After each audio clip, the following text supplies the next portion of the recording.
Sir Jaganmohan Reddy గారిని ఒకటే angle చూస్తారండి, ఆ రెండో యాంగిల్ ని చూపించలే అప్పటి వరకు. పాత జగన్ ఇప్పుడుండే జగన్ సేమ్ కాదు. ఆయన్ని రెండో యాంగిల్ చూపించమని 2019 నుంచి 24 దాకా మా నాయకులన్నా మమ్మల్ని కంట్రోల్ చేసి పెట్టాడు.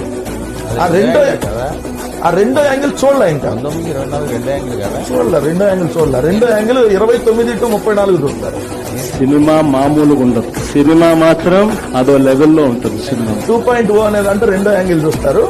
ఆ రెండో యాంగిల్ చూసినప్పటికీ ఒక్కొక్కడికి ఎన్నికల రిజల్ట్ వచ్చే సమయంలో 80 దాటంగానే, 88 కూడా దాటవసల, 80 మ్యాజిక్ ఫిగర్ దాటంగానే ఊర్లు ఖాళీ చేసి తెలుగుదేశం నాయకులు వెళ్ళకపోతే బాధ్యత నేను పేరు మార్చుకుంటా పోతారు, మొత్తం పోతారు.